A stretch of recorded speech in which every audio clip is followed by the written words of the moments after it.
in the community where I experienced immense gang stalking, immense community mobbing and abuse, there is a pattern of behavior that occurs online, particularly on social media, where there are community local pages that are used to attack members of community, whether it's business reviews and trying to tear down small business owners that are, mom and pop businesses struggling to make ends meet, and then somebody gives them a bad review and then multiple people join in and start attacking them and destroy their income essentially, or attacking a person's character, or a neighbor that drives too fast in the neighborhood and records, neighbors record them and then attack them and blast them online.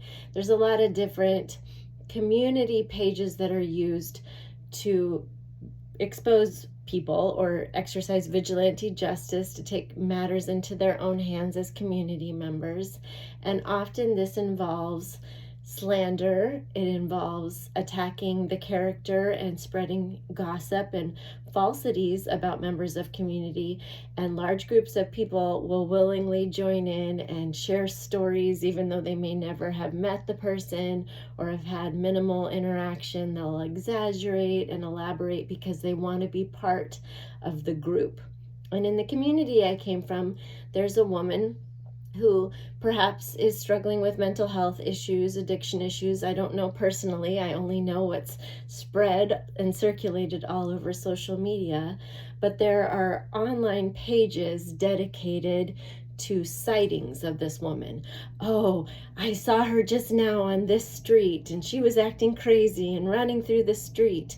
And it becomes this big uproar of people who want to know, did they have a spotting or a sighting of her? And people will go out of their way to go drive and find her, to have an interaction with her so that they have something to share, to feel part of the group, to be part of the bullying, to feel like they're important in the community. I had a sighting too, or I had a weird interaction. And I'm sure there's many elaborations and exaggerations that come with that. And it's really sad that this poor woman is being exploited, and if she is in fact having mental health issues or addiction issues, no one is going to help her. No one is going to see if she has need of services or connect her with services, but instead the community, their efforts are to exploit and gossip and humiliate her. And it's really sad and speaks volumes of a community that engages in this way. And unfortunately, this is very common. Many communities have these types of social media groups that are intended to hurt and attack and destroy the careers, the reputation, the family relationships, to just do harm to people within the community for fun, for entertainment, to feel part of something because they're experiencing void and emptiness in their lives and are part of that mob mentality, that hive mentality. Let's grab our pitchforks, let's all get in this together and abuse this person together, and it'll be fun, and I'll feel part of the group, and I'll feel accepted, and I'm gonna go run and find her so I have a story too. Just horrible behavior.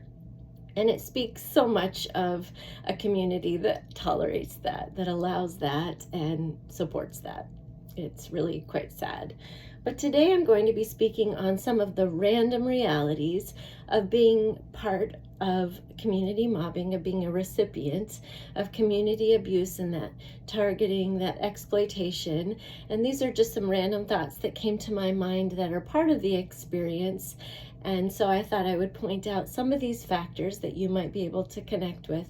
And the reason I speak out about these things is it's so important to bring knowledge and awareness and discussion to the surface of these nefarious acts, these cruel, mean girl, mean guy, hateful, abusive acts that communities are involved in, instead of being a community that supports the growth and empowerment of its members, it's part of tearing down its community members, slandering them, shaming them, seeking out negative things to say and to circulate. And it's just so toxic, and it destroys community when this kind of behavior permeates and perpetuates and is not addressed. And the first thing is being labeled and branded. And this often happens in smaller communities where someone is stigmatized and branded as being a certain way. So that poor woman that I mentioned prior, she has been branded as an addict and a sex worker and mentally ill, and whether or not that's true, I don't know. But even if it is, she's been labeled that way by her community. So it really puts her in a box and limits her ability for growth or progress or healing or change. And the reality is, we're supposed to continually be evolving and growing and thriving as people. We're not supposed to stay the same. So if you label and stigmatize people in the community, you take away their ability to grow and progress. And they may be thriving and progressing, but if the community refuses to see that growth and acknowledge it, it really is stagnating and stifling to community members and creates an environment where community members are not encouraged to flourish and to grow and to evolve. It's just like if you have a small hometown and you go back to visit your hometown after being away for decades, and you're still seen as how you were seen in high school, even though you've been gone for 3 decades and built a whole different life and are a whole different person. Those types of communities that hold that stigma and that label to a person, even if it's not relevant, even if it doesn't apply anymore, really stifle the growth of others and community members. And it's a very unhealthy pattern of behavior. Pretend connections are a big part of the targeting experience. So often, just like those in the story I mentioned about the woman that would find out where she was located and go out of their way, take time out of their day to go be in that area in hopes of having an interaction with her so that they could get online and have an exaggerated story to share. Oh yeah, she did this crazy thing or said this crazy thing. I offered her a ride and she got in my car and blah, blah, blah. Just ick. But there will be pretend connections where people will act as if they have some kind of meaningful connection with the target, some kind of meaningful story. Yeah, I hooked up with her. It's like, no, I waved at you in the hall 20 years ago. I don't know who you are. We don't talk. Nice try, silly guy.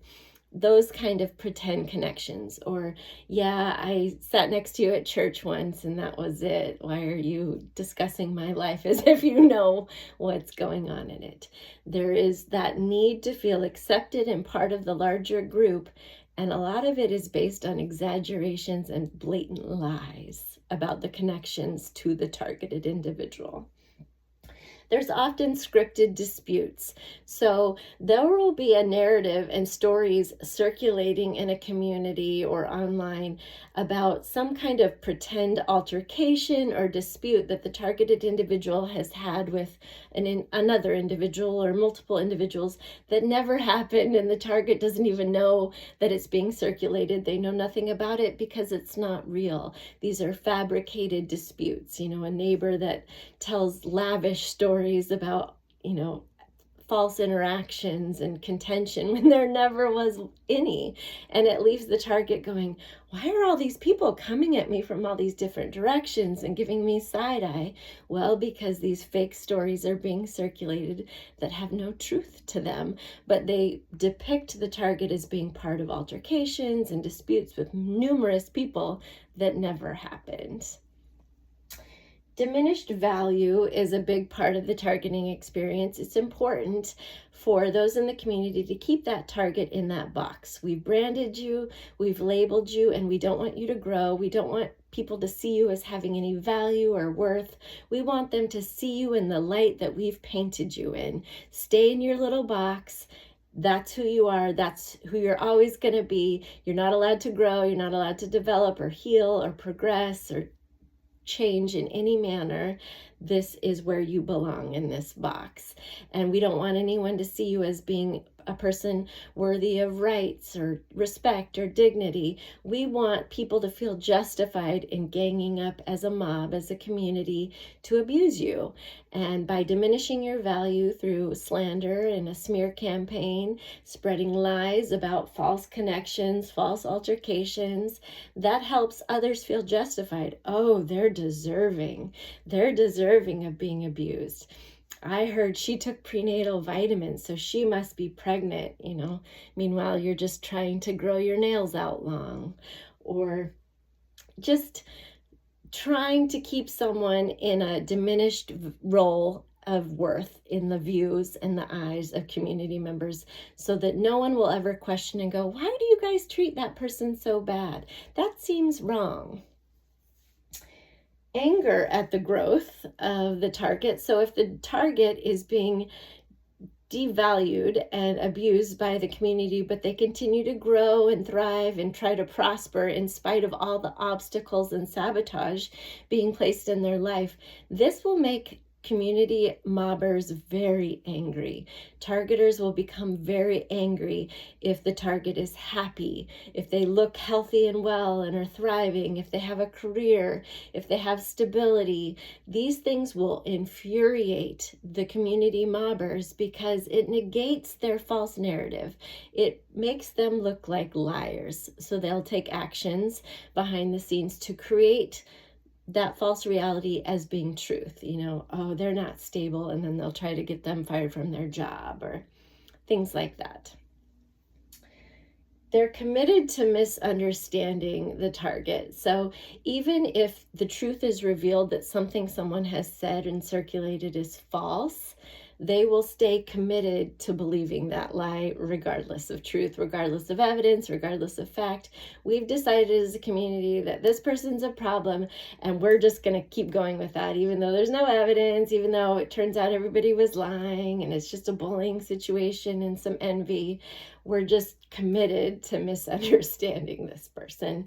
We're going to just believe our own lies because that makes us feel better, because then we don't have to acknowledge the fact that we abused an innocent person. We were horrific and cruel and wicked in our treatment of someone who didn't deserve it. So it's much easier to just stick with our lies. There will be protesting and crusades against a targeted individual. Large groups of people protesting them, protesting their employment, their housing, them just existing. A crusade against a person, rallying the troops, rallying the community members, rallying their family members, their employer, their neighbors, to start a crusade of hate. This person doesn't deserve anything like the rest of us. They don't deserve the rights and treatment and respect like any of us. They deserve to be abused. They deserve less than us. They deserve to be attacked. These crusades, these hate campaigns, there's a rallying, a protesting of an individual. And again, usually the target is going, what's going on? Because it's all based on lies. They don't understand why they're being attacked in every direction. Every part of my life is being attacked. Everyone I know has turned their back on me. What is happening? Well, it's because of a community crusade. It's as if you're running for political office. The target's name is being smeared, slandered, online, in person, as if they're a political figure running for office. They're just somebody minding their own business, trying to live their life as best as they can like everyone else, yet they're being treated as if they're a threat to community and treated as if they have the notoriety of somebody running for political office. That's how far these smear campaigns will be taken.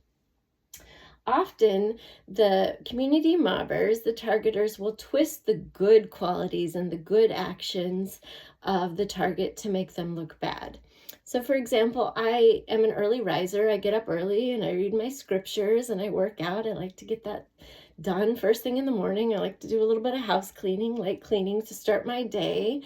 And that was used to be distorted as if I was doing something nefarious. I was getting up early to do drugs or to run a brothel or whatever crazy narratives they came up with. And I would have law enforcement sitting outside my house early morning of the hours when I would wake up to read my scriptures as if I was doing something wrong. I'd even have community members ask me, do you still get up at this time?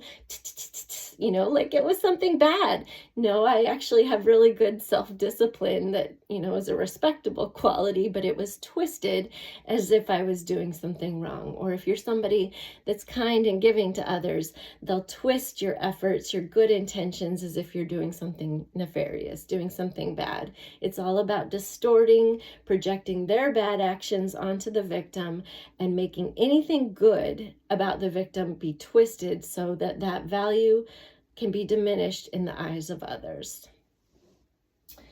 Their life is treated like a game. So the target is used for the entertainment of community members. We all go online and bully them and slander them on these community pages.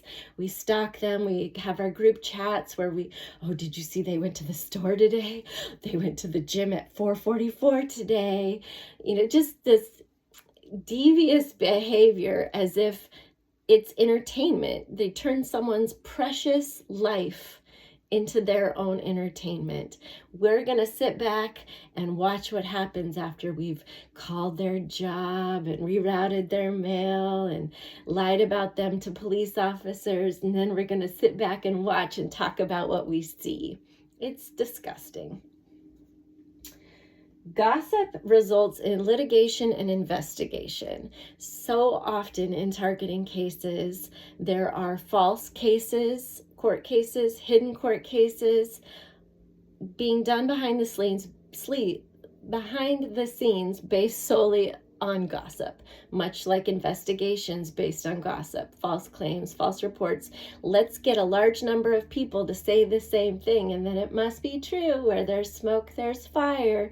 That saying is often generated by those creating the smoke. And it turns into ongoing harassment, ongoing investigation, wasteful investigation. Meanwhile, the criminals, the bullies, the cyber stalkers, the gang stalkers have all the attention focused on the victim who's being portrayed as the problem when they're not doing anything. They're just minding their own business, trying to figure out what is happening. Why are all these people attacking me? And all the crimes are going uninvestigated. All the criminals are running loose, not being investigated. And it turns out to be a huge waste of resources. It's just burning taxpayer resources. If you think about all the false investigations of all the people being targeted that are doing nothing wrong. Hi, AFC, by the way. You know, it's been endless for me. I've been watched for so long. I don't do anything. I mind my own business, but people continue to make false police reports. They're trying to hide the crimes they've committed. There's been a huge financial scandal, a legal scandal in my case. There's been high-level, deep-seated corruption. So they continue to come for me instead of addressing those who have committed theft, returning what's been stolen, righting their wrongs, publicly apologizing, showing that they have integrity and honor and are worthy of their positions, but instead continue to dig themselves deeper and deeper into the hole they've created. And that is the same case for many of us targets. They want their false claims, their false police reports to really not be investigated too much. So if we can get all these people to tell the same story and circulate it online, and a lot of people are saying the same things, then it must be real. We can't imagine they're actually going to look for real evidence. We'll create some fake evidence if we need to, but we don't want them to investigate too much. We have it in our heads as community mobbers that the law enforcement's going to get our 20 police reports and they're going to go break down the target's door, wrestle them to the ground, and throw them in prison for life. And none of their due process rights will be honored, and we'll just get rid of them because we don't want them to have that job position. We don't want them to have a love life. We don't like the way they look. We don't like the way they talk. We're threatened by them. We're jealous of them. We stole from them. We want their inheritance. So we just need to get them locked away and throw away the key. And we'll destroy that person by whatever means necessary to just make them go away. And that is often the case in these targeting situations. Sadly, the truth is it's all a scheme. It's all a conspiracy. We need the target to look like this. We need them to be gone so that we can get away with what we've done. And when you look at communities that are involved in community mobbing and community abuse of one of its members, the reality is, are the community members self-empowered, or are they empowered when they have a group behind them? And that speaks volumes. When somebody only feels empowered when they have others crusading with them, others slandering with them, others in their group chat, others on their social media page talking badly about another, or their blog, or whatever nonsense they spend their time with. If someone is only empowered by having others help them abuse another person, that tells you a lot. And most importantly, all targets generally, their pain is for profit.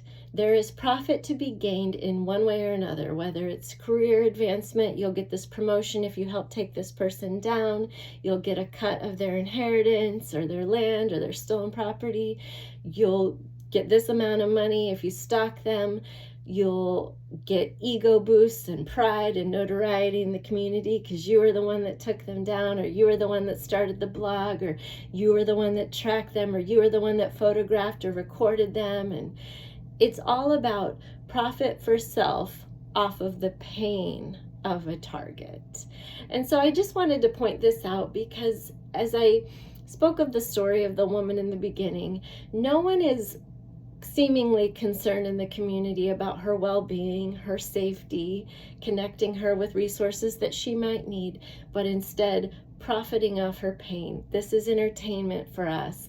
This helps me feel like part of my community, even if it means my community is really toxic and abusive. And it's important to look at communities that are creating environments that support this type of abuse of community members, because it's only a matter of time before the next victim falls into this trap. It's only a matter of time before this problem grows out of control. And community should be welcoming, accepting, and allow people to flourish and grow and be their best selves. There shouldn't be a branding, a stigmatization, and a lock you in a box type of mentality. That is a toxic community.